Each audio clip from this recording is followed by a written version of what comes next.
Do not judge, do not judge, do not judge. That's the topic of today's Bible study, Worship Wednesday on the Chili Wolfpack podcast. I am your host, Ian Wolf. This morning, we'll be reading from Matthew chapter 7, verses 3 through 5. Incredible read this morning. Afterward, I encourage you, look up different, videos or interpretations of this section. Other people might give you some other food for thought that I don't. But I'll read verses 3 through 5. Read some footnotes from my Bible, and then give you a personal experience. We'll do all that in a few minutes. Let's get into it. Matthew chapter 7, verses 3 through 5. Why do you look at the splinter in your brother's eye, but don't notice the beam of wood in your own eye?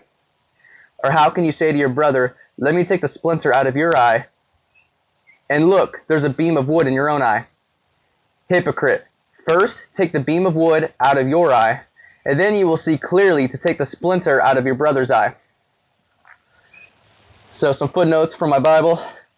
The splinter represents a small fault. So that splinter that you might see in someone's eye, that might represent a small fault, small sin, small imperfection. The beam of wood represents a major moral fault. Pretty self-explanatory. Those who correct the minor fault of others without attending to their own more serious faults are hypocrites. Remember that. Believers, yes, they do have a responsibility to help one another. We are called, the Bible does tell us to rebuke one another, hold each other accountable, keep each other in check, constructive criticism. All of that is very, very good.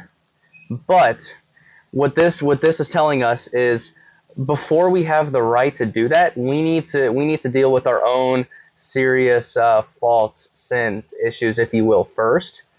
Because that also might be, what's the word I'm looking for? It could be, I was going to say teetering or obstructing.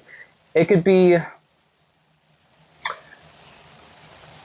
what I'm trying to say is that our own moral fault and sin could be affecting the way that we see another person's sin. You know what I mean?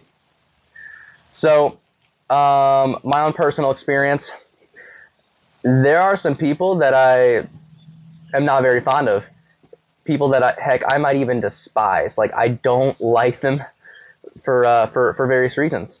And some of those people are actually in the church. Not just talking about, unbelievers or people who are turned off by Christianity. There are followers of Jesus within the church that I am not a fan of. And my reasons might be 100% valid. But with that said, those people might have just as many reasons as to why they don't like me. And so the reasons that I have for not being their biggest fan, they might be valid, but they might also have valid reasons for not liking me. And I may not even realize that I'm doing those things. Heck, they may not even realize that they're doing those things either. So all of us are going to have faults. All of us are going to have perfections. That's the way the world is. Okay, Adam and Eve, tempted in the Garden of Eden, original sin. Look what they brought down upon humanity for the rest of eternity. It's the way it is. But I'm trying to choose my words carefully and explain this in a proper, godly way.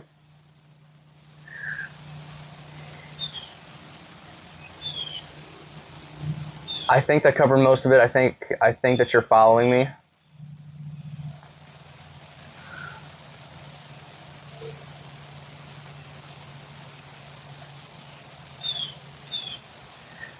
Again, it's okay to rebuke.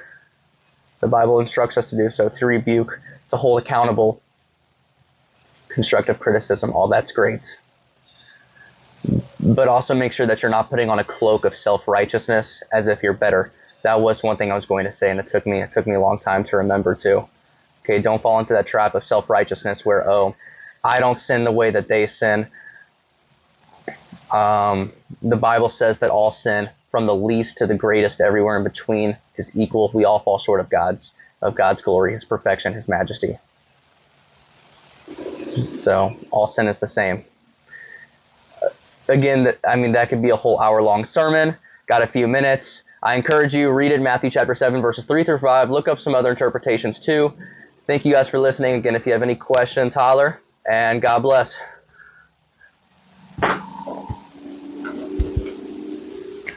Big Burr.